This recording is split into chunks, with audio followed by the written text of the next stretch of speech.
Are you having like a excitement for the game tomorrow? Let's get all fired up. Yeah. The board meeting. All right. This is the one bunch that doesn't need extra credit, I'll tell you. Where am I supposed to say? Right there. Thank you, Mr. Bosky. That was sweet. So,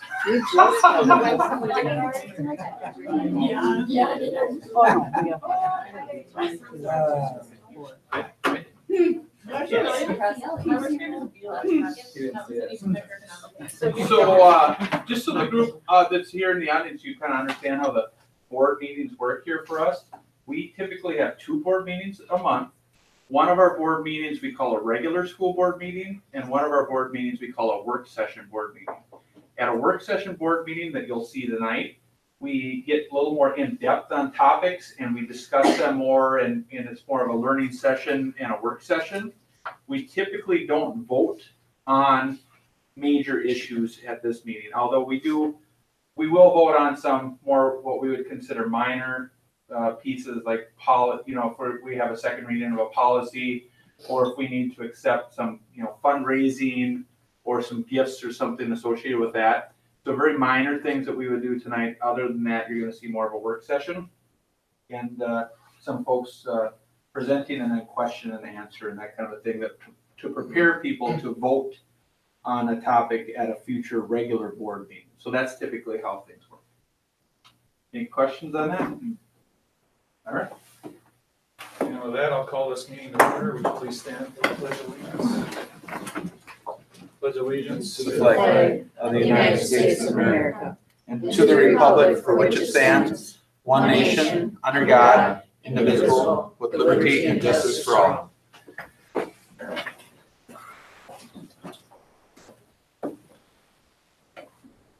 All right, move on to roll call. Let the minutes show that Eric Strandberg and Howard Valancourt are not. And board members' committee reports. We'll start with Deb. I have none. Jim?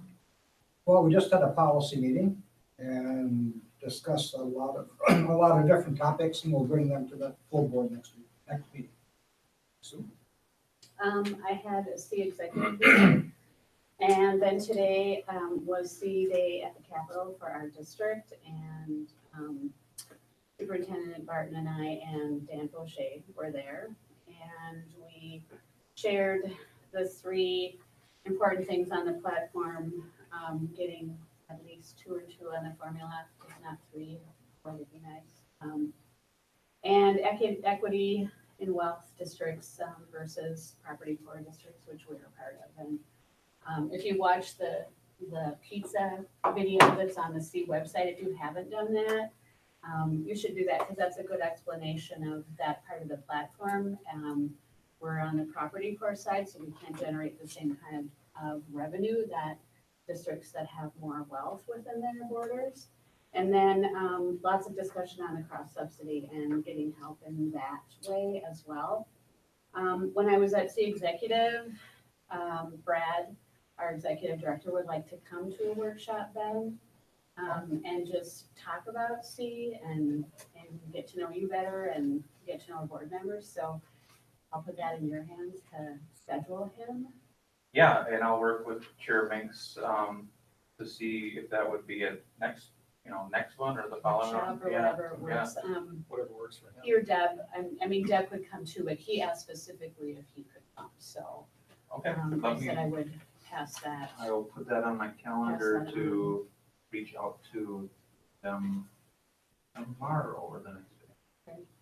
And today we met with 6 senators and representatives, and I guess considering that we continue to look at adjustments or cuts or whatever we want to call them here, we just need to be all in on the legislative side of being an advocate, because that's the only place we're going to affect how much money we get here to work with.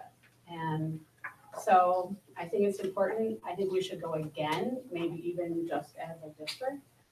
There were people from school board representatives are with their groups. There were PTO people, just community people that went with their groups. And I think we should look at that again. I think the more pressure we put on them to recognize that we're struggling in rural districts in meeting our budgets for all those reasons that we talked about. And one topic a little bit aside from that, considering the loss at the high school, I know that we have a fantastic post-pension program, but I want to make sure that we don't overlook the staff. Because from a personal standpoint, it's hard to work the kids through tragedies, but sometimes the staff get left behind. And I can speak from personal experience that very difficult time there for the adults in the building. We did have our EAP unit there today, Employee Assistance Program, was there from like 1:30 to 4 today to support our staff members. And at the meeting 2 mornings ago, Barb was pretty open about if a staff member wanted to talk to somebody, call the office and somebody would come take the class. And then the teacher could go down with the staff member. But it's 6 weeks from now. Yeah, correct, yeah. That's when it gets really difficult. It's that empty desk. All right, I attended the policy before this meeting, attended the All City Choir, which it was my first one ever. That was fantastic. Also had agenda planning. And I just have the agenda.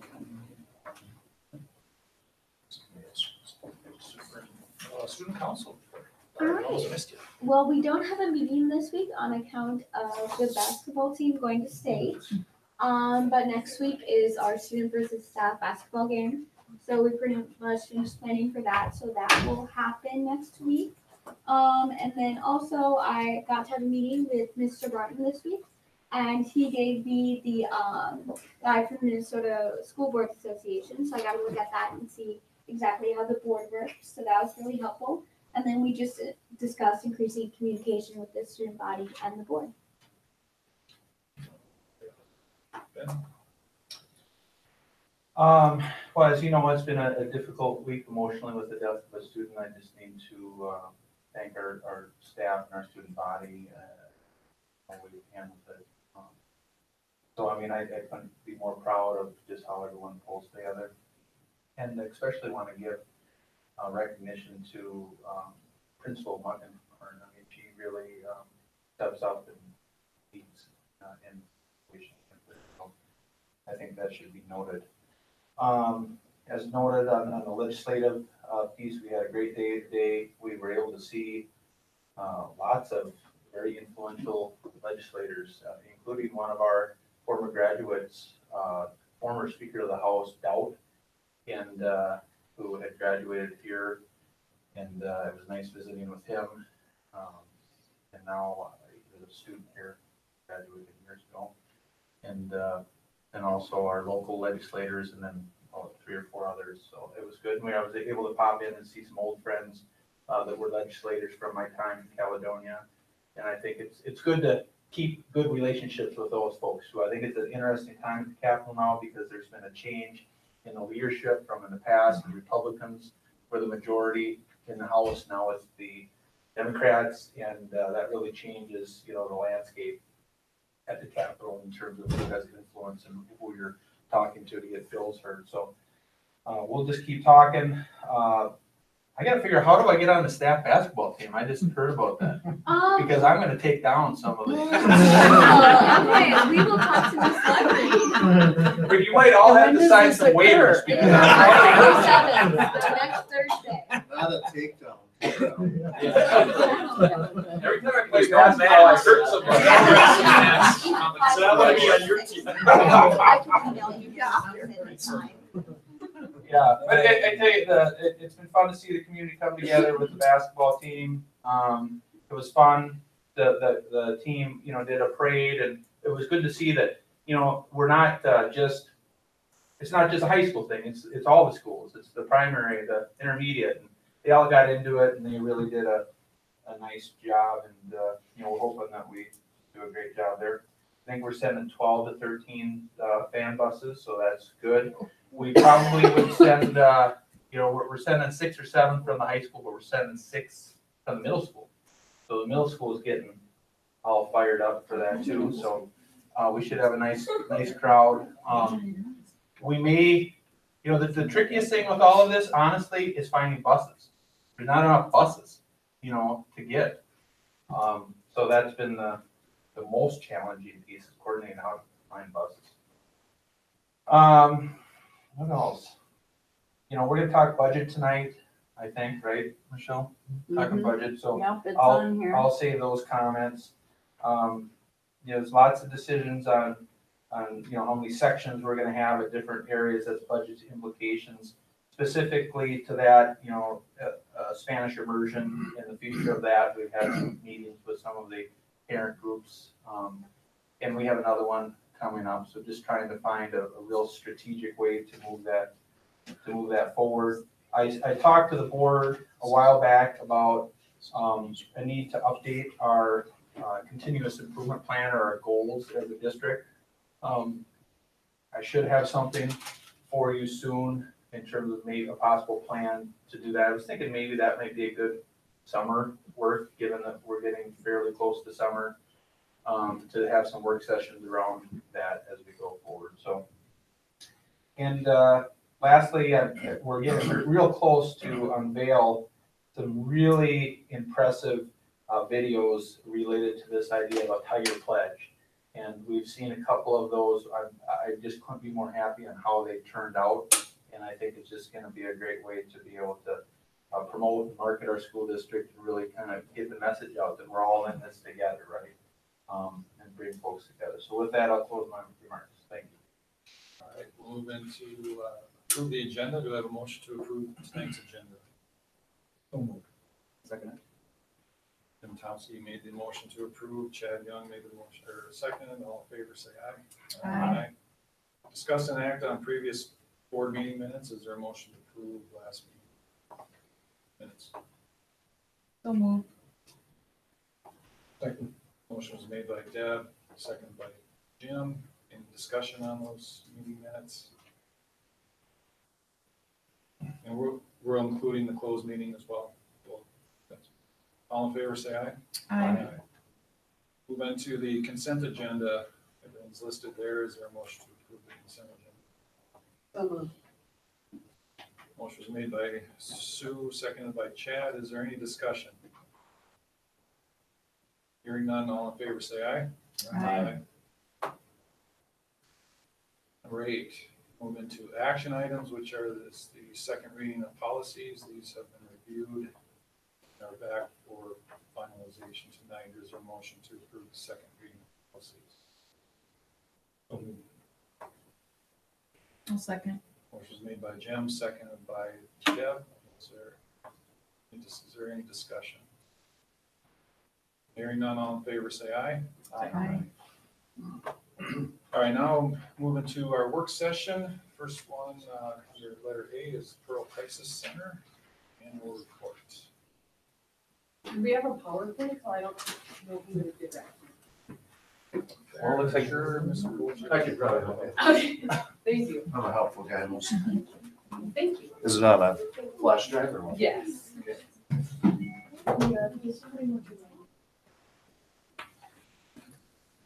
Okay, Court City. I wasn't sure if we should have helped you a second. Yeah, I suppose we could. Okay, there we go.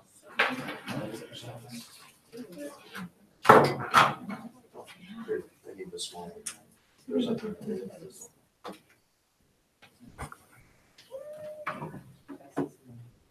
Yep.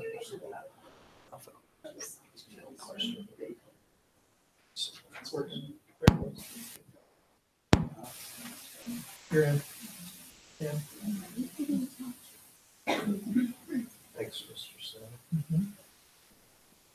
While they're setting up, I should also let the board know that we sent 5 or 6 of our admin to an Alice training, and it was, they came back fired up, and with just lots of expertise.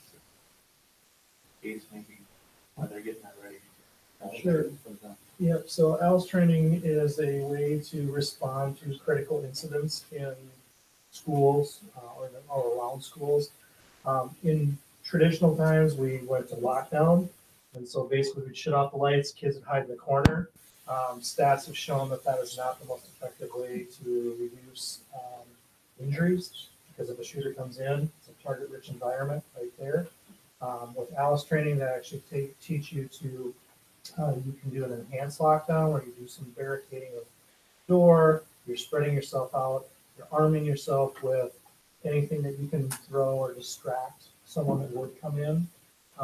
And then there's also evacuation, and then there is counter, where you would potentially swarm someone that maybe came in.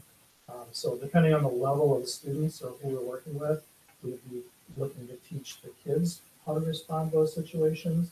And it's not just for school incidents, it could be happening at a movie theater or anywhere else, and just helping kids understand that there are more options than to just sit there. All right, we're ready to roll. Hi. Hi. Well, my name is Glenda Rittenauer, and I'm with Pearl Crisis Center. I'm an advocate there. I'm Caitlin. That was kind of a perfect day for that. Yeah, right. So we just really appreciate you allowing us to come here and to share, with, all of you our passion in what we do. I don't know how many of you are familiar with Pearl Crisis Center. How many of you have ever heard of us or know where we're at? Okay.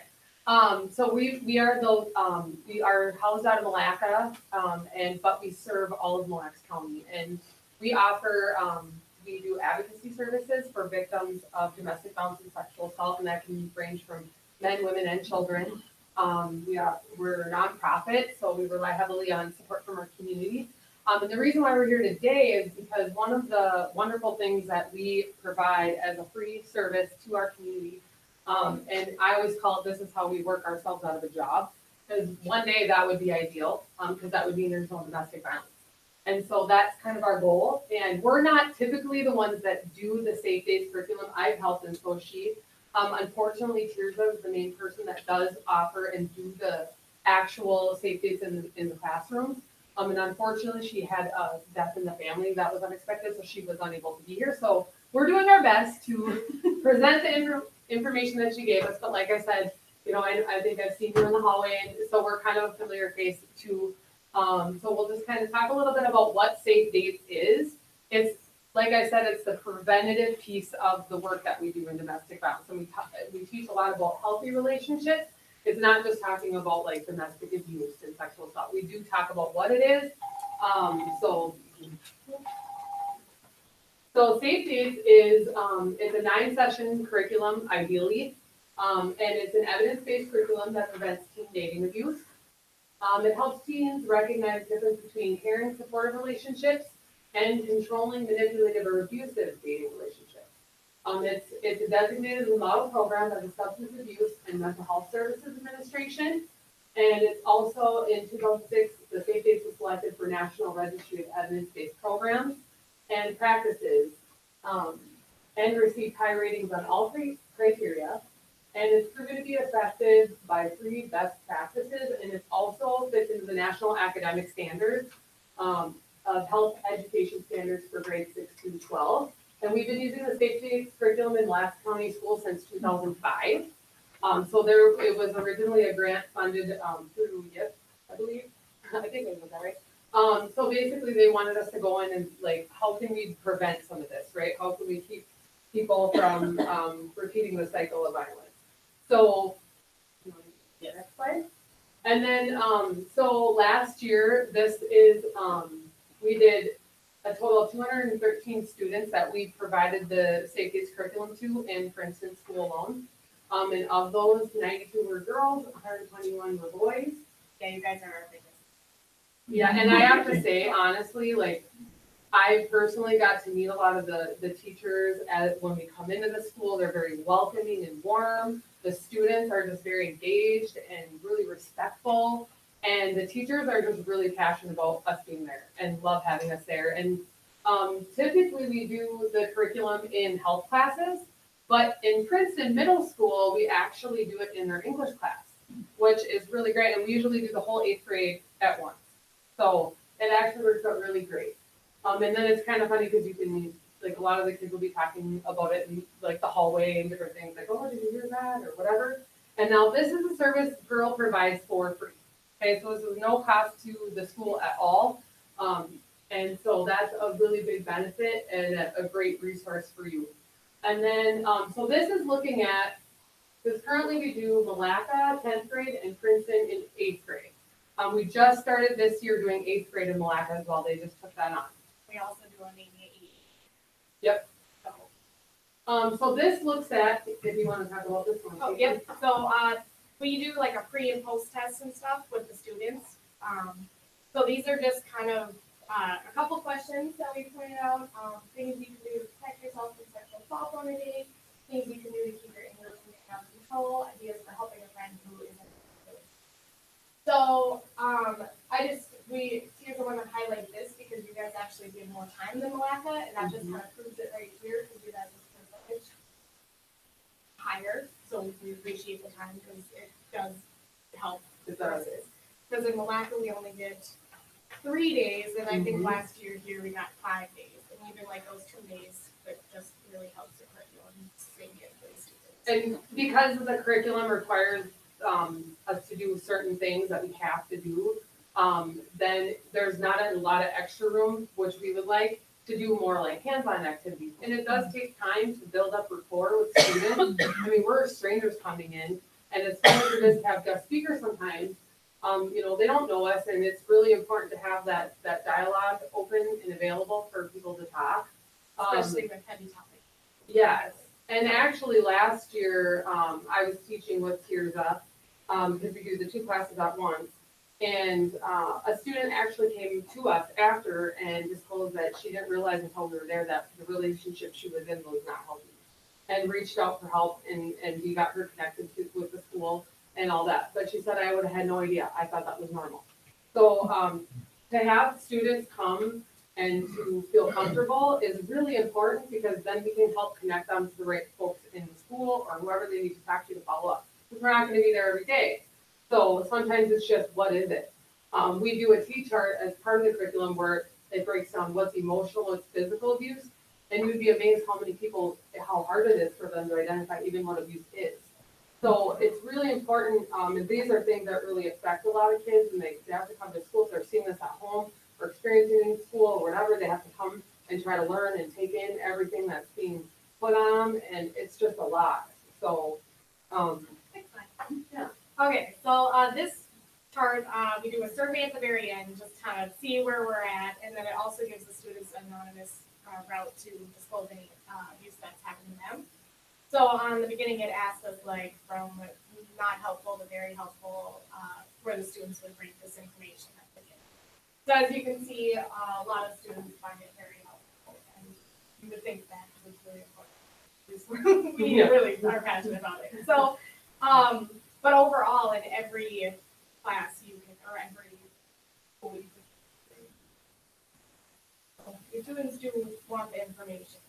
And the other thing too that is kind of interesting about this too is that a lot of we have the teachers doing evaluation as well, and even while they're sitting in the class with us while we're teaching it, I mean they add things to what we're saying. They're like, oh, I'm just so glad you guys are here. And then also in the surveys that they give us, I always say, we need more time. We would love more time with you. And but they have tight schedules too, and what they can make work too. So we understand that. But that's always like a theme we get all the time. This is the other part of the survey that I was talking about where they disclose. So out of all the students, 92 answered this question. And then this chart kind of works where like here they marked yes, and then they branch out to where it is. So out of all the students, 92 answered this. They have some form of abuse that they either experienced or witnessed. And then multiple people, so like students can say both emotional and physical, so this depends. And then out of all 92 students, 14 they have missed school or work or their work suffered because of the.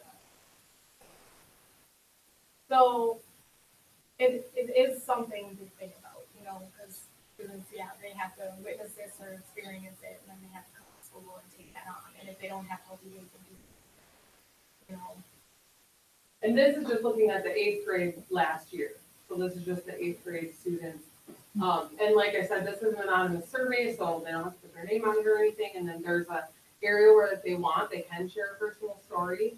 So So, that's next. So we, there's 2 slides. I don't like to read them out if you don't like to, because some of them are just not good ones, but there is stuff that Tears felt was important just to kind of know what's going on in your school. and I mean, it is reality, and these are quotes from students and their experiences. And this is just what they felt comfortable sharing. Yeah, And then, we do have an outlet, so if they disclose this and they do wanna talk about, something that happened to them, there is a spot where they can list their name and a way to contact them. So that's also nice, because then it's just kind of, they can stay anonymous to everybody else, but to us, we can. So. that's fine.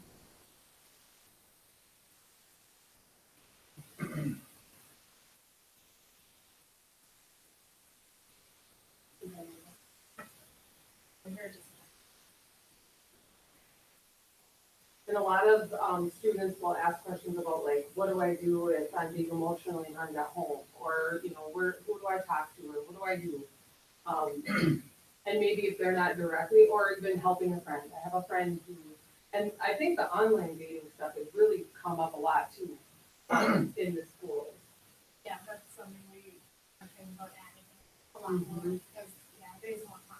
I don't suppose there's any follow-up, like in 9th grade, to see how these kids are doing. And that would be wonderful. Yeah, so And we'd love to in do that. Onavia, we do 8th and 10th, Mhm. and then in Malacca, we just added 8th, and they also do a little bit of 6th. So what Tears' goal is for this school would be to add in a 10th grade or something like that, so they get the information twice.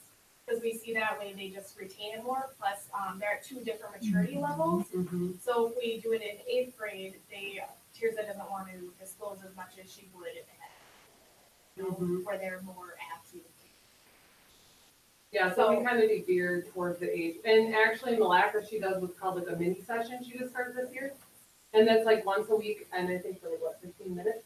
And then she just goes in and meets actually the 6th graders. Just talk about, we're Pearl, this is what we do, you know.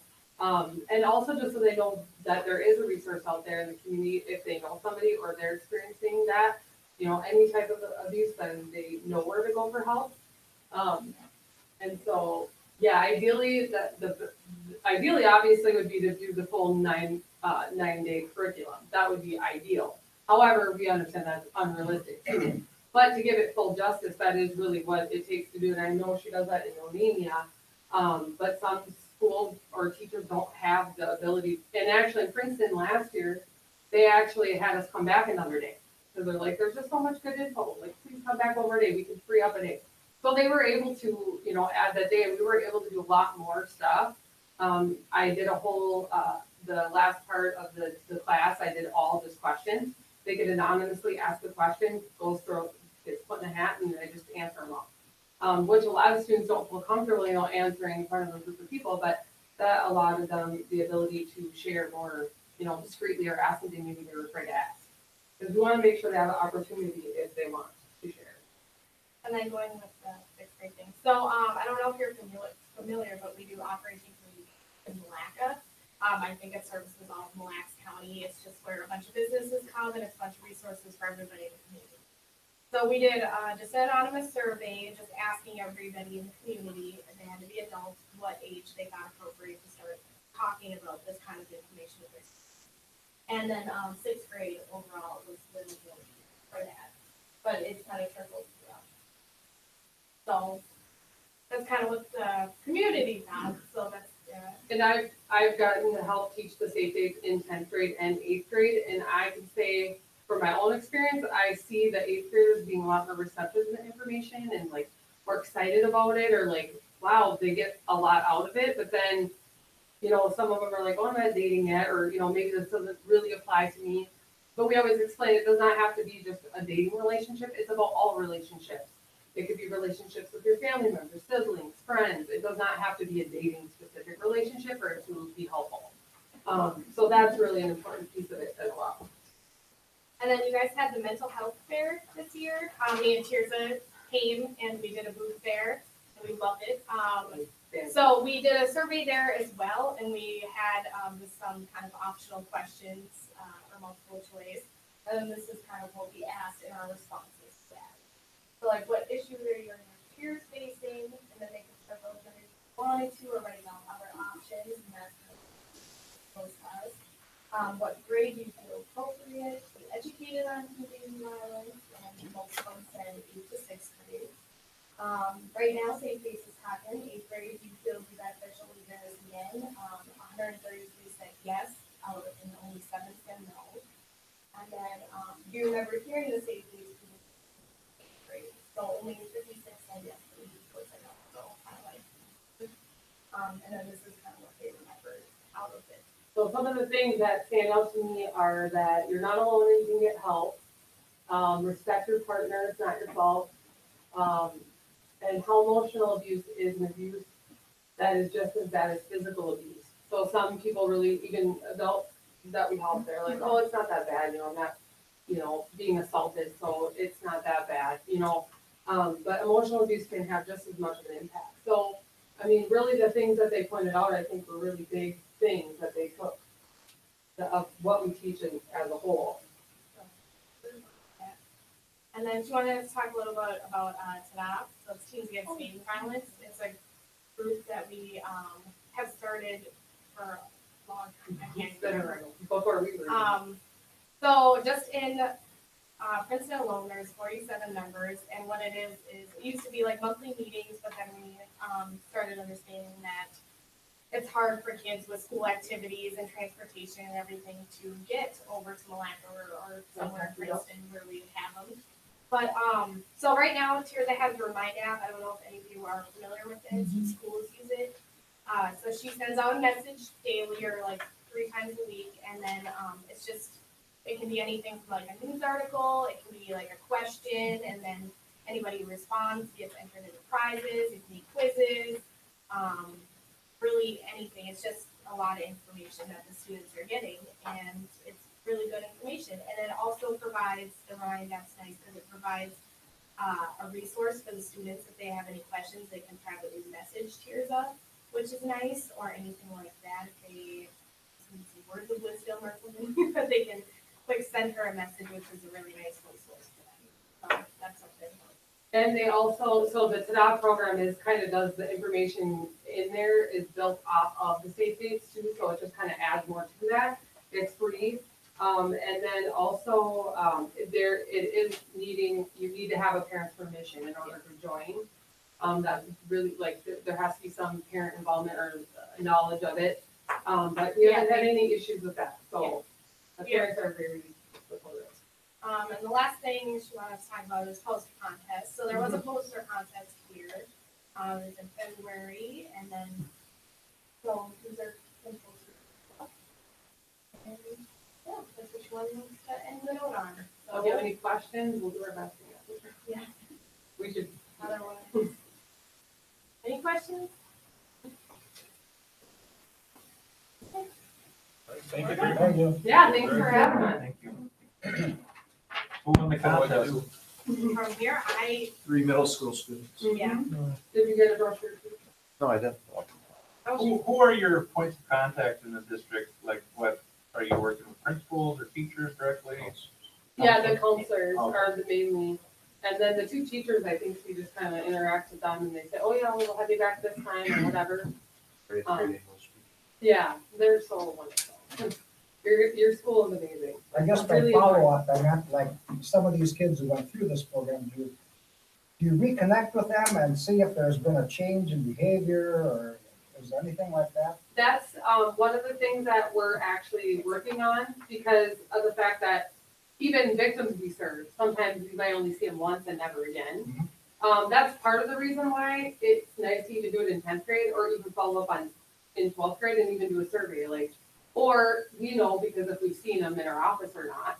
And I mean, obviously we can't prevent 100%, but I think we've had people come in and say, I was in the STOP program, or, oh, I remember you coming in, and that's the reason I left. Or we do get some of that, but it's so hard to know because if they move on or, but I know that our director is working on doing a survey that she can put out to people that And the other part is we don't really have their information, like where's your address, or, you know, even with their surveys, their names aren't on them. So that would be something definitely, you know, worthy of discussing and how we could kind of capture that data.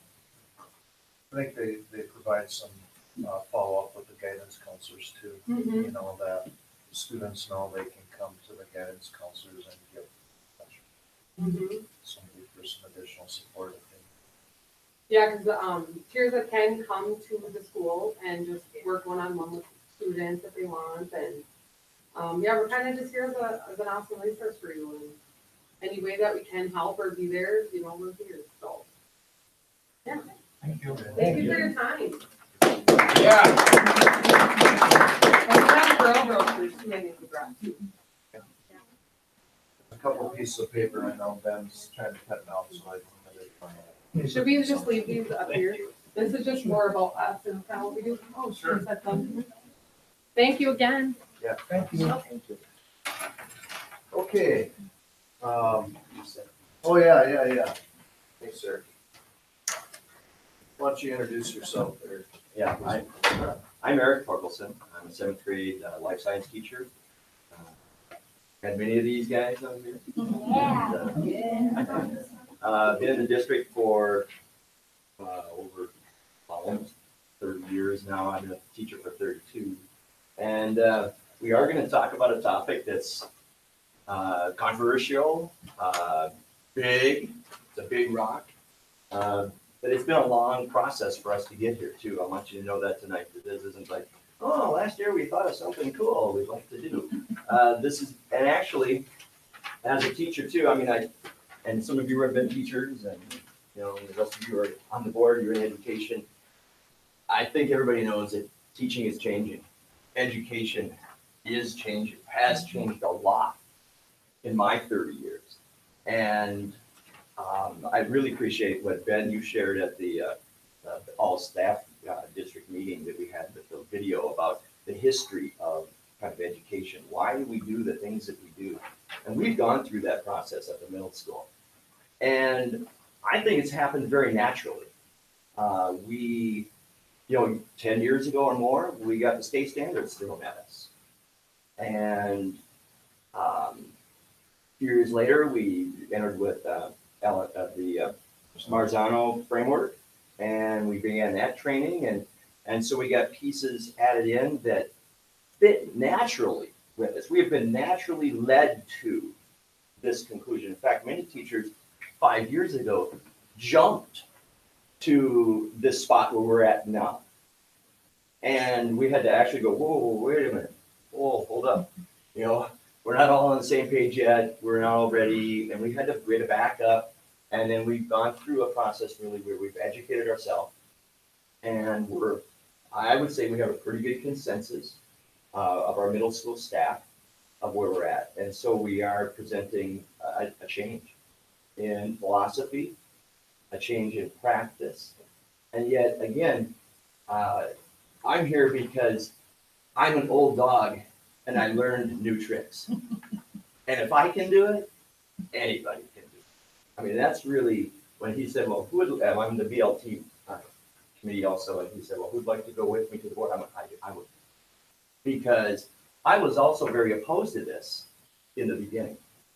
Standards-based grading almost was like, bad taste in my mouth because of some of the things I had learned. It was wrong. It was bad information, bad practice. And I recognized it as that, and I thought, I don't want that. But if we do it right, I see something really good. I would like to end my career doing this because I think it's that good. And, you know, it's going to be a process to educate parents and kids and the whole community. And there's a lot of questions with this, and we're open to questions. But yeah, a limit of questions. So. Okay. So yeah, that's kind of why I brought Eric with, and because I know that he's passionate about it, and I know he's been in education a long time, so he's seen things come and go, and you know, it's just like anything else that is different. There's going to be some adjustment periods, but I think as Superintendent Barton said, you know, we can't be in education and stand still and expect to get better. So, you know, that's, I must say that our staff, one thing that we do really well, in my opinion, is we figure things out and we work together. And we've been through this process. So some people always ask me, how can you do that at the middle school? Well, it's not because of me. It's because of we, as a staff, we just want to get better and we want what's best for students. So I'll have Eric just talk you through this purpose of grading, and it kind of goes with a couple of these things, the weight sheet. Yeah, so we have several slides here we'll share with you, and the next one kind of goes through a actual like list of things that we've done and the timeline even as we've done certain things. But really, we ended up with thinking about, well, what's the purpose of grading anyway? What do we do? And one of the things I've learned too, and this is from other experts I've read and I've listened to, but everybody thinks their way of grading is right. Everybody thinks theirs is the best. I thought, don't mess with my grading. It's taken me 30 years to get it right. Well, when we really looked at what we really want from grading, the purpose of grading is to show what kids know and are able to do. It should reflect academic achievement. It should be a meaningful feedback to the parents to look at a report and say, oh, okay, yeah, they learned this. Oh, they got to work on this. Or even for the kids, for the student themselves. It should align with the state standards and any other curriculum expectations that we have at our district. And it should reflect consistency among the grade levels and the classes that they have. And when we really took a serious look at what we do for grading, we realized we fell short in all of these categories. Sometimes woefully so. And so then we started thinking, okay, well, now let's take a look at what does, and I hate to use the word standards-based grading because it's really not a grade. It is a report. It is a way of reporting the progress of a student. So like Eric mentioned before, we've been on a journey with this, just didn't fall out of the sky from 30,000 feet. You know, one of the things we recognized early is that, you know, we have 2 7th grade science teachers per se, and we have 8 7th grade teachers. And if everybody is grading different, that makes it really difficult on students. They can probably attest to that. You know, much less parents trying to understand, you know, this is how we're being assessed on our learning. And so that's really why we kind of got started on this. And so we looked at the research. Our BLT read, you know, each person read a different article on assessment and did a little report on that to each other, and then we reported out to the staff. We created the middle school grading policy that you see, which really improved our assessment practices and policies and really broke down practice or formative assessments and summative assessments. Or it's kind of like basketball. You practice for a week and you work on things and you're not being assessed, you're not being judged. And then on Friday night, you play the game, and that's where we see how well we can do. And then you go back and you practice some more, right? So that those games are kind of like summative assessments. And we want practice for kids, especially when they're learning new things, to be just practice and not high stakes. Because we know that when we learn something new, we're going to make mistakes. We're going to make errors. And we don't want to judge students during that practice time. I know John Wooden said, the team that makes the most mistakes wins. And I think that really sets to, you know, what we want our students to be. We want them to learn, especially during the formative part, where it's not such high stakes. And assessing should not be high stakes, you know, especially at the middle school level where kids are forming and learning, and I would attest maybe even at the high school level where kids are still growing and forming and learning and trying to figure out what they're good at and what they're not good at, and things of that sort. So that's where we really fleshed out some of those things, and then he mentioned we went to the Marzano framework where as teachers, we created learning progressions that were on a 4-point scale. And it didn't necessarily match up to A, B, C, or D. And so we struggled with that for a little bit, and I think it kind of led us to kind of where we're at right now. And on the back page, you can see some of those best practices that, you know, when I was in school and probably the rest of these people right here, except for Ellie, of course, you know, late work. If you didn't turn your assignment in on time, it was either a 0 or 50% because you're not responsible. Now that really didn't reflect learning, what the kid could actually show. But that was a practice. Or homework. You know, homework really, especially for students now that maybe come from homes like Pearl was talking about. And it really, I think, makes it really, really challenging on the students that maybe don't have both parents, or their parents are working, or there's some struggles. And so, especially at the middle school level, we want homework to be practice, and we want it to be review, and we want it to be a part of the learning process. Extra credit really shouldn't factor into an academic grade. I think I heard somebody say something to the effect of, how would you like to have a doctor that got his degree because he did extra credit?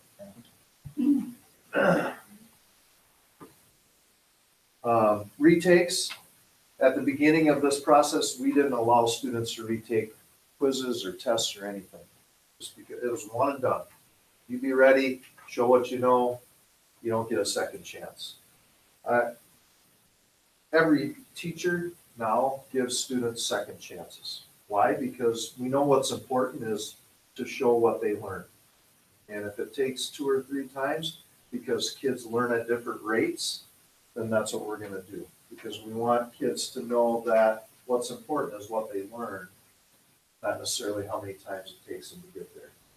And zeros, this is something that, you know, we're probably not there yet, but I think we will be soon. But, you know, to give a kid a 0 is really like, you know, if you do the math on that, if you have 1 0 and you try to make up that 0, it takes many things just to get back to 50%.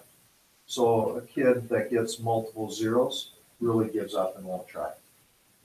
And so we're trying to change that sort of thing. So. And as a teacher, I mean, I implemented, and many other teachers have, some of these principles and practices already where, and we have kind of school-wide, but I mean, as I really use these in my class, at first I thought, yeah, if I don't grade everything, they won't do it. Nope, just the opposite. Weird. Almost can't understand it, but what I see is I've taken away the, yes, take away the stress, and now they want to learn just because they want to learn. Instead of, oh, I get the A, go for that carrot, because these guys are carrot seekers out here. They are. How many points? Yeah, how many points? And now I don't get that anymore. And the pressure's off me as a teacher too. It used to be a struggle because, okay, and one of the reasons why you want to give them zeros and why you want to give them an A and F and all that kind of stuff was because you want to keep it together. Because, you know, if I want to give a quiz or an assignment and I want to look at it the next day, I've got to have everybody get it. Otherwise, I got to send a kid out in the hall, get them out of the environment because I'm going to go over the answers. Now, that kid's out in the hall, well, I'm going over the answers. How are they learning? And the rest of them, okay, maybe I can go over the answers, but they don't really care. They're done.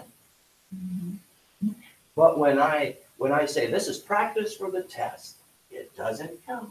But it does on the test, so you better know it. All of a sudden, it changes the atmosphere. It changes the desire.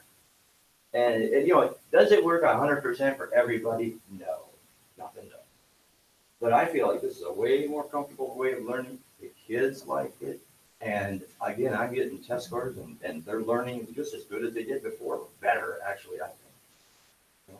So, yeah, I'm excited. So, yeah, so that's what we did, and we did a staff book read last year, I believe it was, and, throughout the year, we had discussions, staff discussions, and at the end of the book read, we did a staff survey of should we move to a different system of grading students, and should we separate, academic learning from some of those other personal skills like effort, responsibility, what else there? Any kind of Yeah. behavior things. Behaviors you know. and things like that. Yeah. We had, the question was, are you ready to go right now, or do you need more help or more time? And we had all but one staff member say we need to move, and we had, I think, 2/3 of the staff say, we're ready, let's go. We've been talking about it for 3 or 4 years, so that's good to have that buy-in, because, I'm not gonna lead a group of people down something that they aren't interested in doing. So that's why we took those steps. And then our goal is really to launch it next school year. We have done some work this year, and we've got a little bit more work to do, but, so we've already kind of created our categories that we're going to report out. And we'll just have to take that. So Eric has talked a lot about these different things already, but Yeah, I mean, the traditional side on the left, Mr. Boche too, we talked about that. It's point-based, it's averaging, it's kind of a grade. What is a grade? It's everything thrown in there. Everything. What is it? We don't know. I mean, if you took your car into the car shop to get it fixed and they said, okay, you got a B+. What does that mean? What's wrong with it? What was good with it? We don't know. So the standards-based grading has a lot more breakout, and so it really targets, the academic piece. And again, we talked about it provides practice time. You're allowing redos, but again, that's to create that idea of, hey, it's okay to make mistakes. And I have kids coming up to me, hey, can I redo the quiz? Can I? And then sometimes I can just say, well, you just missed a couple, 3 or 4 here. Let's talk about that. Do you understand now? Yeah, because this and this and this and this. Good enough. I don't need to have another test to grade. If they showed me they understand, I'm good with that. What's wrong with that? Nothing. And now I'm building a relationship too. Instead of a paper test, boom, boom, A, B, whatever. That's not relationship building, but this is. What's the other one now? Oh, report progress towards standards. Yeah, again, this has really come up because when we have these learning progressions, they don't fit A, B, C, D, 90, 80, 70, 60. We tried to make them fit. It was terrible. It didn't fit. And if we go 4, 3, 2, 1, again, it just doesn't the fit. percentages. The percentages don't work. You get a 2, that's a D. Or 3, I mean. If you get a 3, that's a D. How are you going to recover from that one?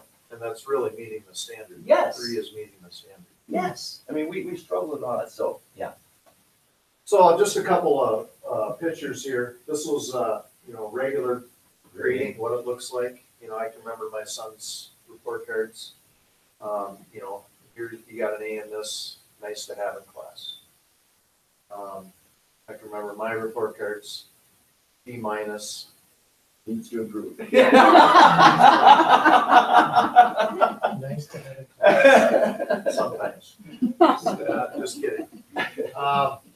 And this is our FIED. I don't know if I mentioned this. FIED teachers have been piloting standard-based grading. And, you can see that they used to give a FIED grade 8.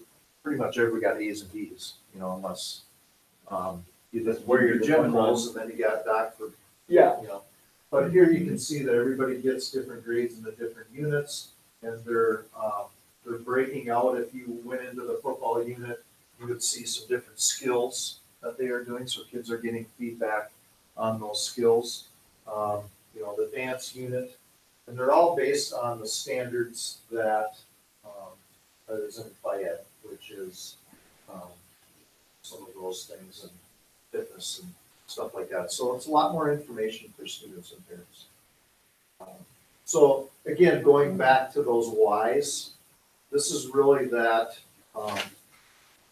philosophy that we know I think that in education, if you don't have the philosophy that all kids can learn, you should probably be in a different profession. Because we have to believe that every student that comes through our class can learn. And we have to also know that students don't learn, all learn at the same speed. I know, for myself, I mean, there's certain subjects that it takes me quite a bit longer and a lot more practice to be able to do. And of course, this MTSS, multiple tier system of support, kids need more or less support. These kids right out here probably don't need much support, and they can go on their own and they can learn things and they can, excel rather than just the standards. So, they don't need a lot of support, and there's other kids that need more support.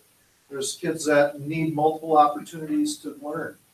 And, we talk a lot about growth mindset, and making mistakes are a part of learning. And traditional grading doesn't really teach that at all. It just, I've been there where, especially in college, where, I wasn't learning I didn't study what the professor had on the test. Of course, they didn't tell you that, but, and then, just feedback for parents and students. We want them to know where their kids are at in each thing, in each class or in each standard. And then, the consistency part of it too. And that, just because I have Mr. Tomsky and somebody else has Mr. Barton, and Tomsky is grading scales a lot tougher than Mr. Barton's, that's really not too fair. And lastly, grading or assessment or reporting should be based on actual learning and not, did you turn your homework in on time, or did you, were you late to class, or whatever the case may be that some of us have experienced in our life. So, I think that, so our next steps are. Yeah, well, our next steps are, we need to be able to put this together so we can educate our parents. I mean, that's a big piece. I was at a workshop training for the next generation science standards, and I happened to be sitting behind, because one of the things we went to Wayzata Middle School a couple years ago, and they have already implemented this. And so we talked to their teachers, and we watched and saw what was going on. We got to give them, ask them questions. And so those teachers were sitting in front of me, 2 years later at this workshop, and I said, "Oh, hey, you guys, yeah, tell me, how is it going?" And first of all, the expression on their face was, which told me a lot. They were, they were happy about it. And they said, but the one thing they said was, it's hardest on our parents. I mean, the parents are the people. Kids get it, teachers get it, but you have the parents get it. So that's a big piece that we're going to have to do. But again, we haven't got all the details to it, but we know we're going to have to do a lot of work in the fall at open house. We're going to have to do work before that time, and we're going to have to do training kind of throughout the year probably. But we really do have things in line. I mean, we've worked with Andrea Pepper now, and we have the ability to put this onto our Skyward now. I mean, it's there. We just kind of need to say, let's go with it and start really training the community and the kids. We'll be tweaking it. One of the people that helped influence me a little bit was a guy named Rick Wormley, and he's a well-known national speaker, middle school kind of guy, and he's been doing this kind of stuff for years. And he said, allow yourself to have 2 or 3 years, to make mistakes yourself and to get it right.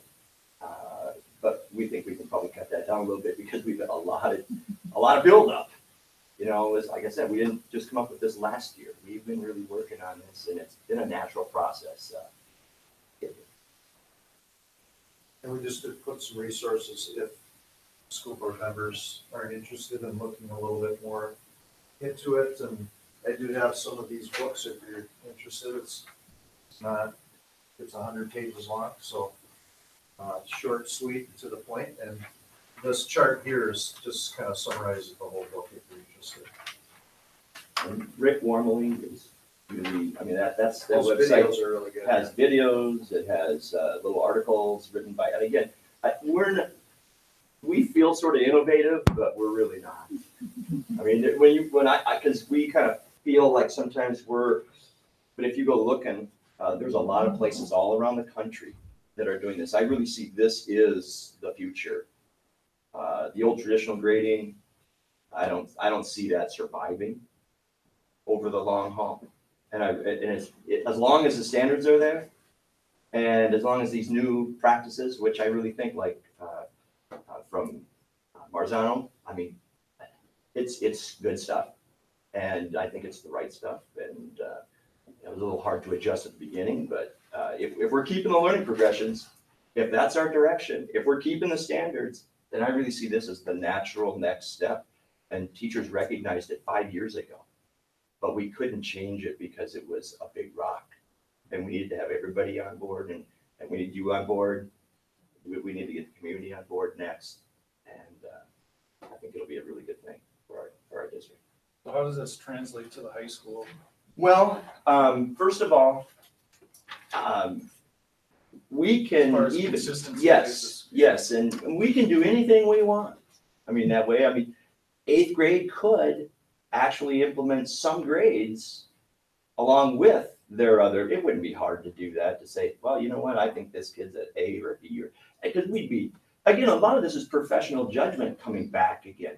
For a long time in my teaching career, I could put grades in a grade book. It was mine. Nobody saw it. And at the end of the quarter, I could go, you know what? This kid's really, yeah, he blew that test. Give him a whatever grade, you know, that maybe they didn't add up to on the numbers. But when now everything's online for everybody to see 24/7, it's harder to do that and justify why you got this grade. But now it really is bringing back the professional judgment based upon evidence, based upon latest evidence, based upon a pattern of learning, which is really refreshing as a professional. But at the high school level, you know, there are high schools that are doing this. They don't have a GPA. And I went and visited UND up in Duluth with my son for a college thing the other day, or last summer. And one of the parents raised their hand and said, as they were giving a talk about, you know, entering college, and the parents' question was, what if my kid doesn't have a GPA? And I was really interested in their response too. And their response was, oh, no problem. Yeah, we'll talk later, but that's not a problem. Whoa. Yeah, I think that was one of the biggest barriers over the years why high schools haven't gone to it, because they're so worried about colleges. And colleges now, just in the last recent couple of years, are really evolving faster than they had in the past. Yeah. So, you know, I think, first of all, the high school is different from the middle school. And They're at a different. And so maybe we still need, you know, we need to do grades there. We need to let them come in, but I know that the high school, that this is a problem there too. I know that there are teachers that are grading by Marzano kind of scales, and yet how do you fit that in with 98, 70, 60, and it doesn't work. Professional, I mean, the experts have said, yes, you have these conversion charts, but they weren't meant to do that. We just made them do that. And so it does create problems. It's not easy. Well, and I feel like in some classes too, like we're already starting to implement this. Mhm. Like in our math department, our homework isn't graded. Yes. And we do that based on formulas and review that. And if we don't get it, we have chances to go and redo that Yes. so that we actually learn the material. And Yes. then the test is what counts. And then when you get into college courses like college chemistry, Ms. Milam is constantly telling us, like, it's not about the grade. You need to be able to apply this to a real lab and actually use the information, because that's what's important in the real world. Yeah. Even in college, you know, they don't have homework in college or things like that, but yeah. Just one little question on late work. It says, while it is important, it should not adversely affect what a student knows or understands. And the next sentence, teachers will establish clear due dates and deadlines that provide students adequate time. So is there a penalty or is there not? There's no penalty, but there is a due date. And the experts again say that, you know, real life is, there are deadlines and there are due dates. So it's okay to have a deadline or a due date, but you're not gonna penalize it on their academic. You're not gonna be able to say, well, I take points away, or you know, I take their learning away. Why? Because then you're inaccurately reporting their learning, their actual knowledge. So you would report that on like Separately. responsibility or Did not. Oh, I on see. time or Yeah, something? we have a different category for that, did not turn in work on time, or, you know, we have these behavior character trait things to show that they're not punctual. They need to work on punctuality, you So know. you might have a student a month later turning in a paper. Technically, yes. In fact, this Warmelli says sometimes he has kids in the summertime. Turning work, now, I don't know, you know, that's a little extreme, I get that, Part of the, yes. isn't part of being a student, being in education, not just teaching the subject, but also teaching to be a well-rounded individual and to show up on time and get your work done on time. If I have a deadline and I work for a newspaper, if I can't submit that deadline 6 weeks late, so how does that translate into the world? I mean, is there any research on that? Well, again, I cannot really fully explain it to you, but I can just tell you that I have not experienced more kids not turning in their work, or more kids that would get a 0. Actually, now I look at my grade book and I go, holy cow, everybody's turning in their work. I almost, you know, I mean, I have very few holes, and if they don't turn in their homework, that does make them, or their practice. I mean, I'm grading practice because I have to, sometimes, because we have 25% formative. If I could have my way, I wouldn't grade anything there. It'd be nothing in the category. I'd do just summative. And that's because, again, formative's practice. Tomorrow, when the basketball team takes the court, they're not gonna get any points for the free throws they shot yesterday at practice. None. They just have the game. But what they practiced will show up in the game. If they practice free throws, they should be better at their free throws during the game. Wouldn't you agree? Than if they don't shoot their free. That's the simple thing. So it is weird. It is a change of philosophy. It is different. But I see it working. But it's not like you're not teaching responsibility or you're not teaching it's important on time. I'm just not including that Just in the like grade. being a coach in basketball, you know, if a kid shows up late to practice, you're gonna have a conversation with them, or if a kid doesn't turn his paper in on time, hey, what's going on here? You know, here's the expectation. Yeah. You need some extra help to get this done, or, you know, and then maybe it might be a phone call to a parent. And so, you know, I think that, again, it's more of a mind shift. And, you know, Eric's experience that I haven't, I wish I maybe had a little more knowledge when I was teaching. I probably would have, well, I know I would have made some major changes in the way I do things as a teacher. Now, if I heard you right, though, there still will be assessments on, you know, are they, you said, you know, turning things in right, or their Yeah, timeliness, or responsibility, responsibility. effort, You know, respect. some of these things that when we go out and we talk to the employers out in the community, like, what are the things you're looking for in the people working for you? Like, we're hearing things like, can they work well and play well with others? Can they communicate? Can they Yes. problem solve? You know, can they deal with adversity? Yeah. You know, it'd be interesting as we go on, and I'd really like to work with you on like how we can have some standard base for those, you know, 21st century skills, if you will, Let me give you or another. soft skills. Yep, let me people give you call. another shift in thing that I've thought about, because, okay, the middle school now, we have honor roll. That would go. Right now, we have prestige cards that we give kids for making A or B honor roll, you know, and that gives them a ability to go around town and get, you know, something off on a slushie at the store, whatever, you know, to get discounts at places. So that's an incentive to try to do well and be on A and B honor roll. We wouldn't have that on A and B honor roll. But what if we had an effort honor roll? And based upon 4, 3, 2, 1, your ranking and effort the teachers give you, now you could qualify for an effort prestige card, where you got rewarded for just those very characteristics and skills. Now, would a kid work for that?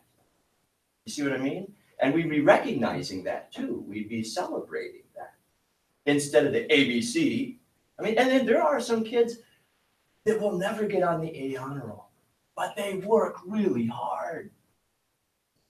They work really hard, and they're never on A or B honor roll, so they don't get that. They don't get that prestige card.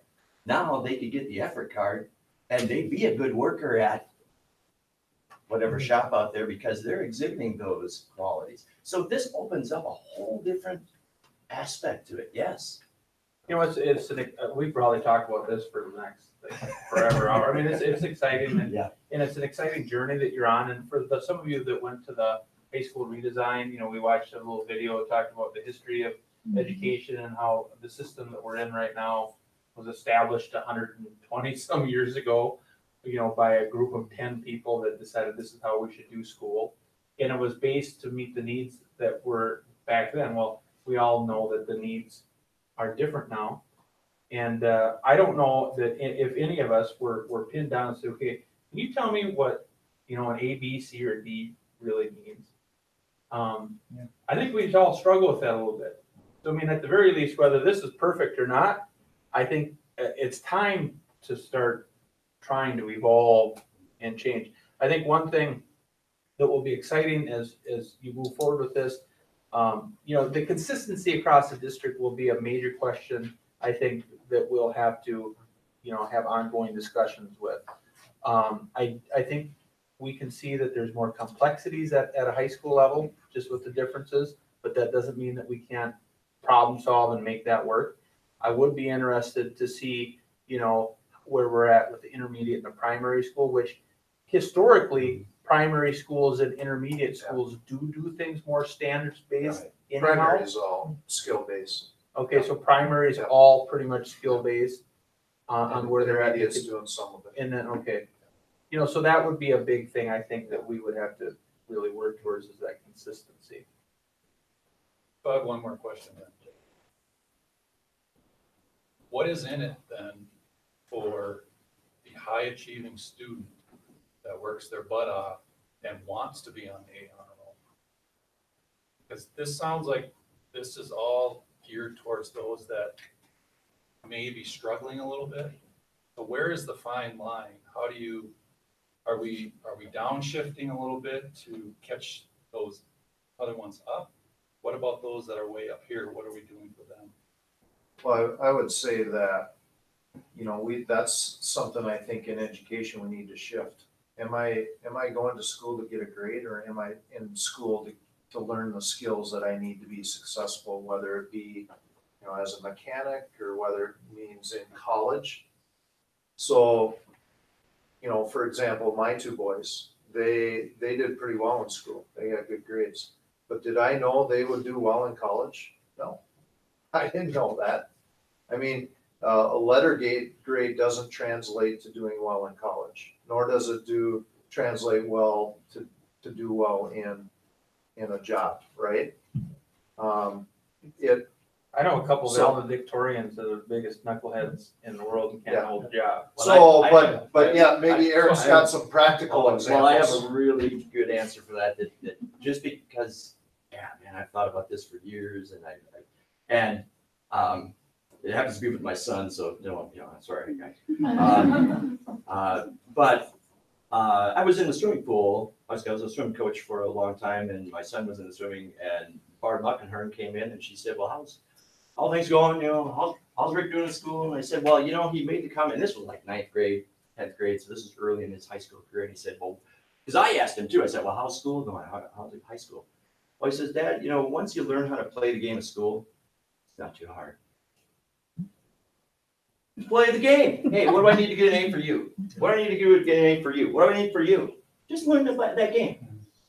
What? You know? Yeah, I'm hitting it right on the head. Well, and see, no. So learning is more of what the standards are about. And then if we just report that learning, and then what happens is these guys also too, they're frustrated when they, because they're the kind of kids that come to me and say, what do I need to do? And I tell them and they do it. But if I tell them, hey, sky's the limit. A 4? I don't know what a 4 is. You go make it. What is it? What do you want? And now they go and they learn something that I don't know. They take it way beyond me. That's what we want. We want kids at the upper level to go beyond.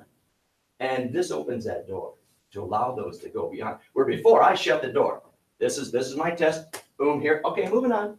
Next subject. I think that, one thing just to, to get to your question, I don't have all the answers, but I think one thing that would have to go hand in hand with this discussion is this idea of like competency-based, moving on. Because if you're shooting at a target, which is the standard, and you reach that target and hit the middle of the target right away, then you get to go on to the next target. You don't have to wait for your peers.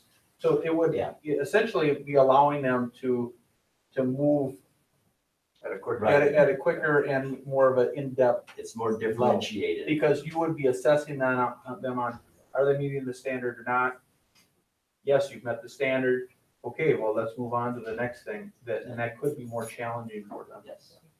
Well, yeah, Right. we don't have all the answers, Yeah. but, we're gonna we'll figure it out and we'll try our best and if it doesn't work, we'll change it and figure it out again. But I think obviously our staff feels it's valuable to move forward with this and there'll be some tough questions from parents, no doubt. And the students, they're the easiest to be able to figure things out. And they get it, they understand it, they know it. It's the adults sometimes that takes a lot of the. Because it's good questions. So there's no grades. There's no A, B, C, D. Right. No grade. It would be, we haven't decided on our symbols. It might be meets or exceeds or partially meets or Learning in progress, meeting standards. I mean, there are lots of labels that we could come up with to put on there to show parents and kids, this is where I'm at. But there wouldn't be a. That's more like what I got it when I was a kid. Yeah, Yeah. right. Yep, exactly. So, like, on a college level scale, Yeah. you mentioned that, like, when you're visiting college, they said no problem. Yeah. But how many colleges are willing to accept that? Quite, You'd be Quite a few. surprised. Yeah. We actually, my prior district did this in 2008. We transitioned to more of a standards base. And basically what you do is you end up meeting with the guidance counselors of each of the different colleges. They know what an A looks like in Princeton, and they know what an A looks like in St. Francis. And they know that, the A in Princeton was a lot harder to earn than the A in St. Francis was. Just picking on them, but they know That's that. okay. They know that. So they've always been doing this for years. It's just whatever our reporting system's gonna be, we just have to let the system know that. They're gonna figure it out and say, yep, Ellie's a great kid. We see everything that we She's meeting need. the standards, even And that's- exceeding the standards. That's what they'll look for more so. And grades 'cause we are had those becoming- same conversations. grades are becoming less and less important in college admissions. They're It's looking more at ACT ACT, scores. what are you doing outside of school? Yeah. You need $1 million. Well, there's some of that too. Yeah. All right, thanks for your time. That's Pictures of you and rowboat.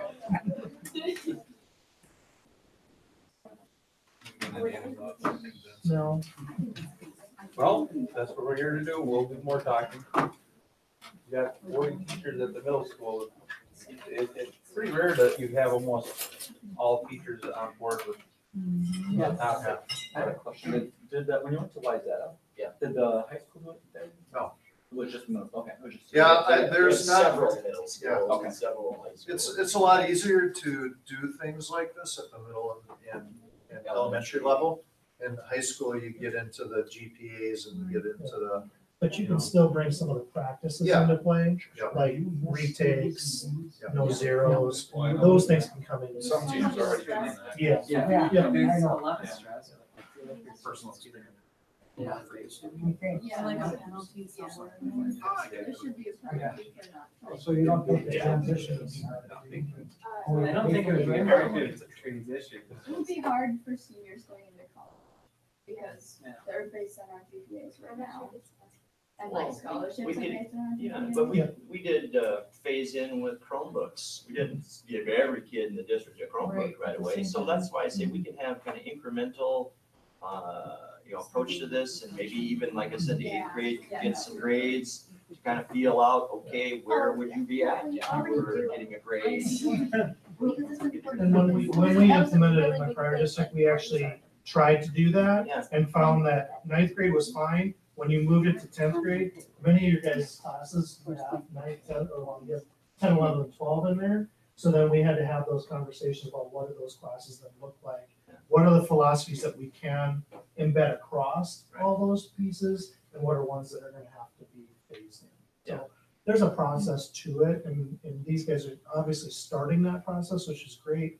We would have to have a lot of conversations with high school staff, with high school parents, with colleges, with the students, in order to really get this going. It wouldn't really But be an it's, IEP, I applaud them for what they do. but it don't- It's really good.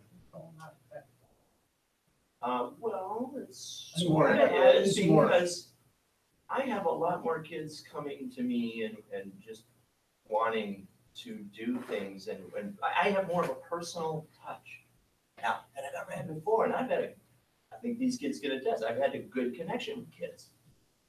But I have a better one now, because I've taken away the penalties, I've taken away the fear factor of learning, and I've given them hope. Wow, you take away somebody's hope, forget it.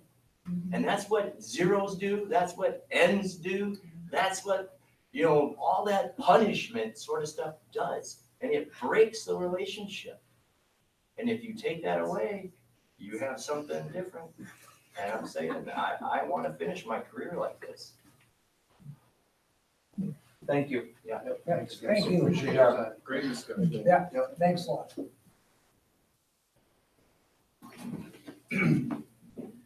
People are getting bored. I don't wanna say. Far from boring. Yeah. I have homework. They gotta get their shirts ready. Gotta get your A. Sing the rouser before you go. Thank you for letting us. Thank you for coming. All right, we'll move Right, Tom. into capital parameters, 19 to 20 capital plans. All right, About 4 years ago, I believe, we went to the Board of Education and we asked, the board if we could spend down fund balance in our restricted area of capital. Capital, had and still has a pretty good fund balance. And part of our yearly capital goes to help pay our bond for the intermediate school, for the renovations that were done there a number of years ago. So you did approve that at $150,000 a year. So in 18-19, when we revised the budget, because our enrollment has gone up, and we're also receiving, that's not reflected in these numbers, but we also received some money from our Oakland property that is required by law to go back into capital. That $150,000 spend down for 2019 is now about $56,000 estimated. We are currently working on our capital plan, and that isn't too difficult because some of these things are just basic standard. We had a 5-year plan for technology. That dollar total is in here and it stays there. We have vans aging out. When they age out, we have to replace them. We need to have money for buildings and grounds for equipment. So the numbers are what the numbers are. And then some years we have had a little bit less, but the last couple of years we have had about 150,000 that we have parceled out to the buildings for their use for furniture, fixtures, and equipment. So if they needed to upgrade science microscopes, they could do that with their building capital. We relooked at this, and if you go to the second page of the document in there, the planned spend down, being that we have increased enrollment, our original planned spend down was to get us to about 950,000. And we are asking, instead of doing a planned spend down of 150,000, we'd like to move it to 200,000, and which gets us to the end of the bond. The bond at that point would be paid off in about 6 years. So then we would get the full value of our capital back, because the bond would be paid for. So the thoughts, concerns, we bring this back, of course, at the next board meeting and ask for formal approval. You can think about it. Now, this ties into our next discussion too, a little bit too, right? When we're talking about our estimations for revenue and expenditures, and you will see that there's some adjustments that we need to make on operating. And if we make some adjustments to this capital piece, it would have some impact on the operating side of things, in that we could utilize this extra 50,000 of capital to offset or repurpose some technology, software kinds of things that we can code to capital that would free us up from having to reduce positions, if you will, on the adjustment side. So there's a direct impact on the decision that would be made here to the next discussion that we're going to have, if the board would agree to allow this extra $50,000, what, for the next 6 years? Yep. Spend down. And our goal would not to be less than the 950,000. We would be very strategic and make sure that we would, we analyze it each year to make sure that we're on target there. So we just had some nice things happen with enrollment increasing and the Oakland money coming in that gave us this opportunity. So you said that the process would this go to finance and then the board again, or? No, we already talked about it at finance, so this would just come back to our regular action meeting. Okay, all right. Next time. If there's any questions now, ask, otherwise we have a whole month. No, 2 weeks. 2 weeks. You got 2 weeks. 2 weeks, right? Yep. Yeah, we have board meetings. All right, 2 sorry. weeks. 2 weeks. So if you have no questions or concerns, don't feel free to ask Ben in the meantime, if you do. All right, But thank you. that's basically what we're asking is for that's a reallocation of the spend down, I guess call it. All right, here's the big discussion. 1920, we spent a lot of time on this conversation at finance. So basically we look at, if you bring up the first sheet, we look at our 2019 unassigned area, and we bring in our estimated increase, which we had set at 2% at the state level with no enrollment increase. So we run those numbers and we come up with about $400,000 in new revenue. For the unassigned expense area, we again start with 2019, and then we look at the 2020 estimated expense increases, and we went into closed session to discuss salaries, so we will not discuss that in great detail here.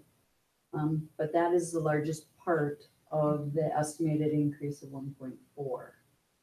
We also have some transportation increases that will naturally happen with contract going forward.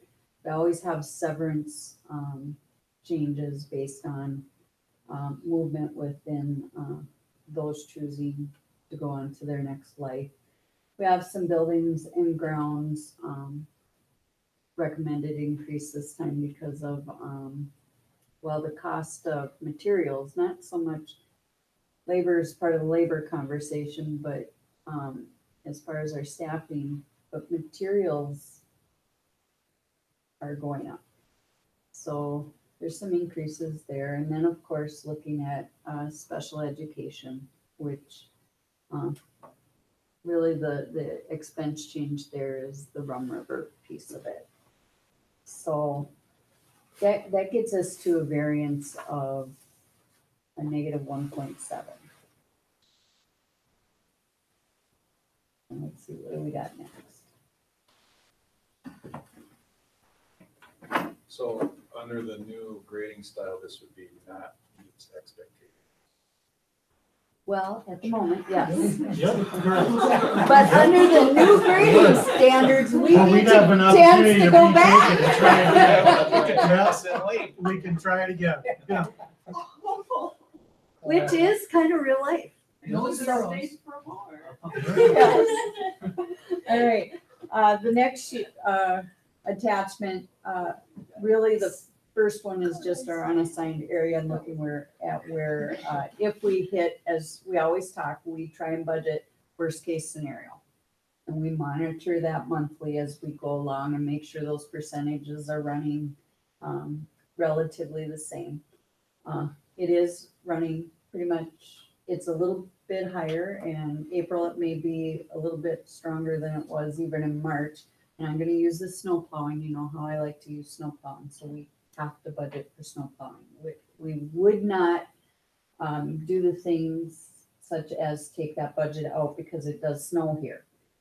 But the last 3 years, it's been wonderful. We've kept that money. Oh. So. We gave it away this year. Yeah. We more than probably gave it away. So yes, we've spent the snow plowing money. So we aren't going to get to keep it this year. And the same is true for electricity and fuel. And we base those on based on, we look at the past three years, take the 2 worst years and kind of average them out. Make sure that we're not over saying we're going to expend way more, but sometimes when it starts switching the other way, you get caught in that little bit. Right now, it looks like we're going to be fine. We'll be within our budget parameters, but we won't exactly have a whole bunch of extra money there because it's been a rough winter. The other thing I want you to note on this sheet is that Princeton Public School is financially very healthy. We have worked very well to build our programs while being financially conservative and cautious as we move forward. That's why we're not saying we're going to get 30 new students next year. We're being cautious. We're saying, well, our projections forward right now are telling us that it's going to be relatively flat. So let's go with that. And we'll go with 2% at the state because there's recommendations out there of 3%, maybe something on special ed. So, in a couple other areas, so that might all average out to 2%. We may get more than that, but we're being cautious. Overall fund balance, we're at 10.9 million. That means all the restricted. That's another good practice is we do not spend out all of our fund balances and all of our restricted areas to zero. They must hold their own, and they do. So the good news is we do not need to go into 1920 with a balanced zero-based budget. And so, but we do need to mitigate to adjust that 1.7 because 400,000 and the salary piece coming out, that alone is not, it's not going to balance. So we carry that forward and we move that moving forward. And then we get to the very last sheet where I run what happens if we spend 98% and what happens if we spend 99%, all of these averages. And I'm sorry if I'm going too fast, but most of you have seen all this. So Usually Michelle goes to letter D right away because that's what happens if if we spend 100% of the budget and we receive 100%, or we spend a little more of the budget at 101% because snow plowing really became ridiculously expensive all of a sudden at the end of the year kind of thing. So what this is telling me as I run those examples is that to stay within our 10%, everybody here is aware that we have a minimum of a 10% unassigned fund balance. In column B, we really wouldn't need to reduce anything. We would say we're just gonna run as is and not reduce anything. But then I can guarantee you probably next year, our number to reduce would be significant. So I stay out of column B as the Director of Business Services. Column C says, is kind of the middle ground of the process, saying, well, we only need to do about 300,000. Column D is saying, well, if we hit that 101% of expenses, we should probably be looking at least 500,000 all the way to 680,000, so basically 700,000, somewhere in there, of adjustments. Adjustments do not mean that we are cutting staff of 700,000. It means we're adjusting. Ben already mentioned one of those possible adjustments being capital. We had a long discussion this morning regarding our possible ways of mitigating the 700,000. So we are going to have a budget that is still going to have, worst case scenario. We spend, typically we're around that 98% of the budget because, snow plowing doesn't cost us money every year, but it did this year. So we're making a guess of where it's going to fall. I kind of always fall in the column D because it's kind of worst case scenario, hopefully. Can I talk? You bet.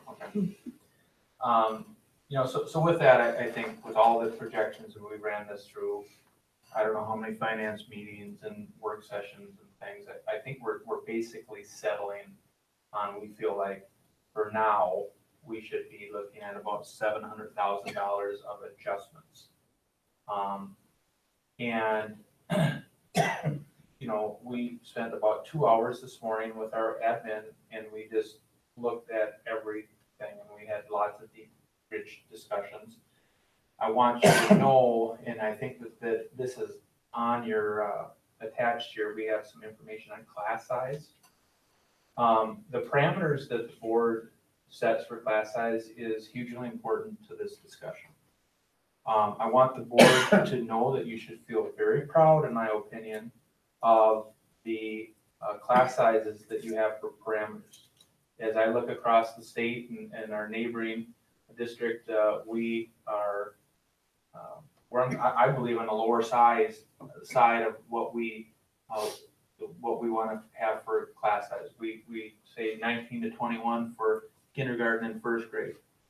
You don't have to look far to see 23, 24s, and 25s there. Okay, and we say what, like 20? It's 22 to 25. 22 to 25 for second and third, okay? And I don't think, in all the parameters, we are lower than the 30, if possible, with the exception of some large classes like band required, those. But, so we should be proud of that. If we take a look at the numbers and our projections, if we move those forward, and if we wanted to stay within all of those parameters, the board needs to be aware that we would actually potentially look at the adjustments of reducing up to 5 teachers. Okay. Now that isn't what we're going to recommend to you, because we took a look at. It's interesting because if you have a range of like 23 to 25, You know, if you settle on the class sizes at 20, 25 versus 20, 23, that's a teacher. You know, so there's some variability within the ranges. So, you know, what we looked at and what we're recommending, if you pull up, this option, this They don't document have here. that one. Oh, that one. Yeah, I think you do. Yeah, that one. Yeah, Yeah, and this is not updated from our conversation yet but- this morning, but. but basically, what we talked around mostly was with this option 3, which was basically, not replacing 2 of the, whether retired teachers and or teachers on leave. So instead of reducing 5, if you will, like we suggested, that we could. And I would say that if we were in dire straits, that would probably be a no-brainer for us. We would have to do those 5.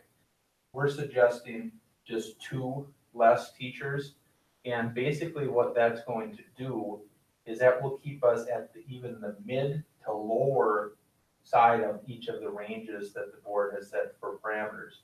For example, like the 1921 for kindergarten, first grade, I think kindergarten, with what we're gonna propose is like actually slightly below, like 18.7. We're suggesting that just because that's the biggest unknown. We'll likely get more kindergartners. And plus we have, very real information that some of our students coming up through the 4th grade have more needs than what we have had in the past, okay? And even in the other, Does he need preschool? Preschool, Yeah. 4-year-olds. Oh, what did okay. I say, 4th Fourth grade? grade. Fourth Oh, grade. 4-year-olds? Yeah. Yeah, 4-year-olds. So I guess you have that, is that class size piece listed on your guys' document? They have the class size document that we shared originally. I don't have all the color coded ones that we talked at admin today on. Which one were we talking about, option 4? Option Like- 4, yeah. How many did we have total? We had like 15 potential options that we worked with our administrative team on, looking at a variety of ways of staffing at our primary and our intermediate school. As Ben said, basically what we were settling on is having numbers that still were on the lower end of our guidelines, but actually within our guidelines. Where if you were to look at the staffing sheet right now that we have with district class sizes, our kindergarten is below average or below our guidelines. First grade is in the middle of our guidelines. Second grade would be below. Third grade would be below. Fourth grade is in the guideline, and then fifth grade slightly above the guideline. So we are running a very robust program right now.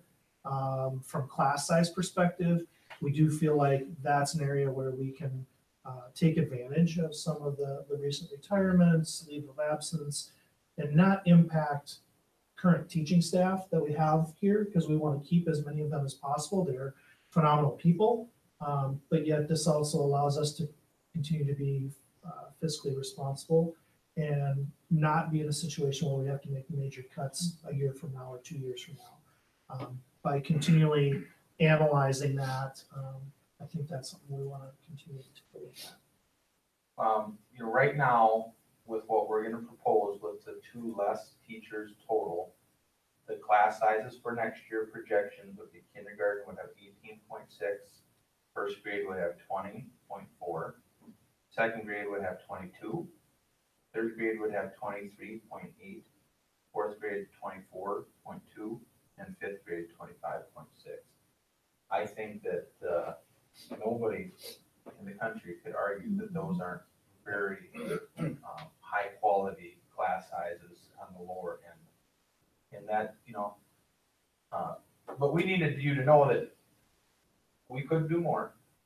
And if that's what the board wished us to do, we could, but we think we can get to the $700,000 with only doing the 2 and being very. Do you know what buildings those 2 fewer teachers would come from? So really gonna work with Sarah and John on that as to what that'll truly look like, because like I said, our class numbers or class sections, we're gonna guide that. Okay. All of its teaching staff in those areas are licensed Yeah. that way, so we have the opportunity to take advantage of some of the skills that maybe some people have. We do know that there's gonna be some shuffling just because class sizes look different. I mean, even our fourth grade class is smaller than our fifth grade class, so we have a different number of sections. And that's pretty common to have teaching staff move grade level. It would be ideal, yeah, if every year we had 250 kids, and that's all we always had. That's not the case in school education, or in school. If you all, take a look at this document again, so basically what we're explaining to you is the option 3. And, if you look down there, with these things that we've come up with, you see the red says we still need to come up with about 160,000.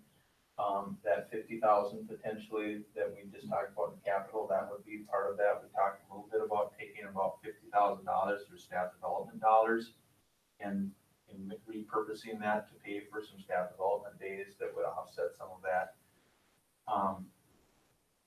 So that would likely be our recommendation to you. We will likely see some reduction in maybe a couple, 2 or 3 paraprofessionals. We did have an extra school psychologist in our original running of simulations. I think that's gonna have to be taken off the table, but I will let you know that will probably be replaced with, we feel like we're gonna need to have 2 to 3 more special ed teachers in our primary and our intermediate. Okay, and basically that will be a wash with the taking out of the school psych and the paras. So there'll be some maneuvering that will happen. What I'm hopeful, and I just want the board to know that after lots of deliberation with the admin, we'd like to really focus our work around this option 3 with some modifications to that. And that would be what we would roll with until we actually know more. Like when the legislature ends and we know what we're dealing with, if once we get more of a handle on what our enrollment will be for next year, we potentially could then come back to the table and say, okay, we are very conservative here. We're in a position where, we feel like there's an X number of dollars and we've identified, these number of items that we would do. The other thing that I want to prepare you for that I will likely be coming to talk to you about is the utilization of a restricted fund or a assigned fund that we have called special programming and program initiatives. We've found that once we started the Princeton Online Academy, that has grown exponentially with students from outside of the Princeton area wanting to open enroll for the online environment. For example, we're getting requests all the time from students from anywhere across the state, okay, to come to our online, and it's growing without us marketing at all. And we really have very little staff dedicated to that program to have a quality program for one, and to market that as well. So we feel like if we're going to have that program, we have to do it better. And we feel like that would be dollars that we could potentially utilize for the program initiative to get that jump started, with the idea that we feel strongly that we would have a return on our investment. If we do that right, we feel like we will gain students, not Princeton students, but students from across Minnesota, we would pay for that position. Maybe not in the first year, but after the second year. And if we don't, then we would have to relook at that. But I want you to be prepared for that. Might be possible addition, but so even though we're going to look at option 3, there's going to be some other creative things that we're going to look at. So we're also looking at how we will have some more freed up staff development dollars and possible QComp dollars that we could potentially package another tech integrationist or something along those lines that we'll be looking at as well. In staff development, over the last several years, we've invested anywhere from $100,000 to $150,000 working with a company called LSI. It's time to move away from them, we feel. Some of that work we feel is standard work. It's just how we do business. We don't need to be spending that kind of dollars on this outsourcing a company to help us with this. So that those dollars potentially can be redirected in other ways, but it has to be related to staff development. It has to be help our teachers get better, so. I don't know, I'll just be quiet. So yeah, as Ben indicated, we're kind of moving chess pieces around. As I talked to the admin this morning, we've got like the staff development chargeback. We haven't needed to use it. I'm not anticipating that we would need to use it for this year. We watch the budget monthly. Every time that the 30th rolls around, 31st of each month, I wait for the next day because they have to post all the journal entries and the receipts and all that in order for me to get a clear picture of what happens and where that is going. And we'll keep a close eye on that so that if there is a change, we will let you know immediately that we're looking at a different picture. But right now, this is a conceptual picture we are working with. And I think we can do it with very little theme per se. Doesn't mean that it's always nice to say we're gonna be less a couple of staff, but physically the people that are here today that wanna be here generally are here next year. We've been able to do that for most years. Not all, but most. And this year, we've had more retirees and long-term leave requests, I think, than we have in the past few years. And we did not offer an incentive. I was gonna say, we just had on the consent, another retiree, so that, Correct. was that part of the figure that you have an option 3? No, no, we do not yeah, have we're the not- last couple in there yet. Yeah. So this Right now, I think number we're at will all 5, change. yeah. Right now, I think we are at 5 retirees Okay. throughout the district.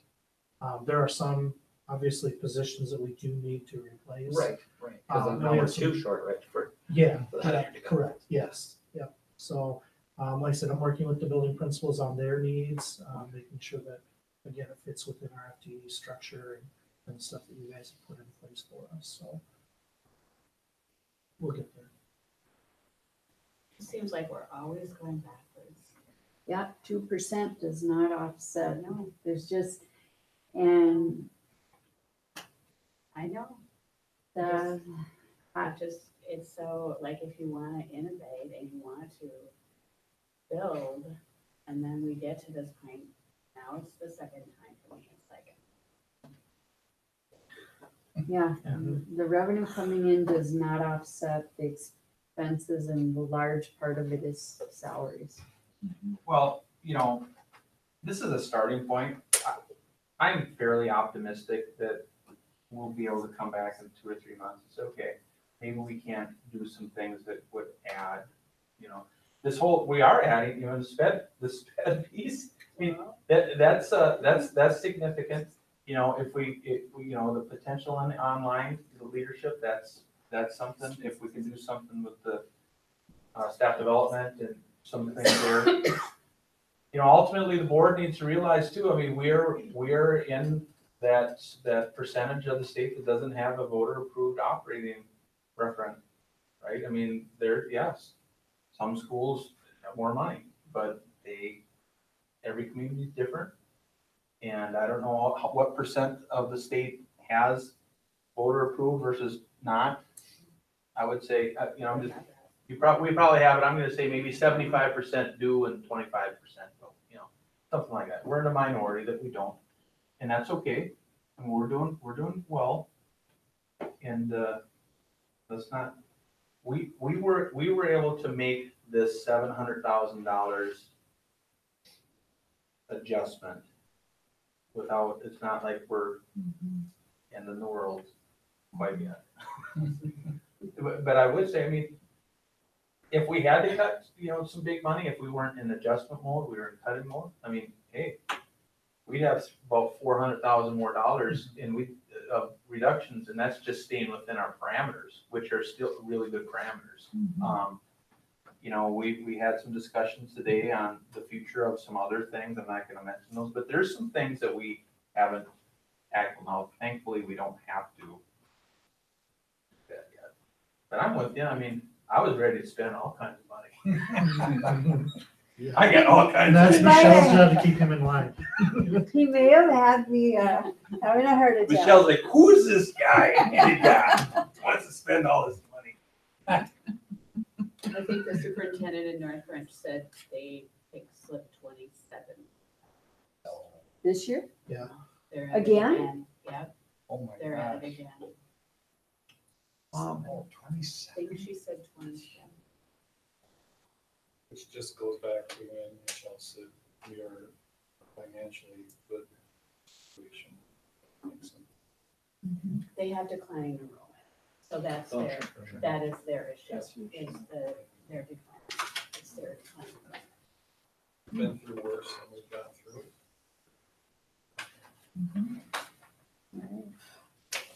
So, yeah, just so you know, we're gonna be rolling with this option 3, and we'll just keep you posted as we get going. This next month, there's gonna be lots of going on. Prepare for next year. All right, is that it? Yes. Think so. I see Spanish on there. Is there something to talk about? That was just the. That was Just just the the numbers. numbers that we're using for that. No additions to the agenda, the Can I future. just ask one more question? You talked about, meeting with the Spanish people, Yeah. and that discussion was about what? Well, we have some real tricky class sizes right now. We have a 3rd grade, I think, that has 36 students, and it's broken into 2. So we have 2 sections of 18. And that group will be going into 4th grade, and then we're getting another group of like 38, which has been broken into 2, which is what, 18, 19. You know, so when you take a look at the situation we're in right now, and we take a look at the parameters, if we continue as is, the Spanish immersion has lower class sizes than our kindergarten, if you will, okay? So, you know, we just want to be transparent with our parents. You know, we're not saying that we're making any cuts or anything, but if you take a look at, what do we say, 75, if you add the 36 and the 36, we're at about 75 students, right? So if you multi-age those students, 3rd, 4th, and you did three sections, well, now you got 3 nice classes of 25, which fits perfectly in the. So we're talking about options at some point, just because we have such odd numbers floating through here, we have to just be open-minded to different ways of doing things. You know, it was a great discussion. It was a difficult discussion. You know, they've asked to have another meeting. You know, I anticipate there'll be a strong advocacy to say, just keep us at 4. You know, we want, you know, we're the first class through, see this through for this group. And there might be some rationale to that, but there's rationale on both sides. There's some human resources implications in terms of our difficulties of finding teachers to teach that class that Jason will have lots of input on. So right now, that is a real big unknown, if we're gonna have 4 sections in the 3rd, you know, between 3rd and 4th, or 3 sections. If we did 4 sections, you know, between the 3rd and 4th, I would go into that saying, okay, this is a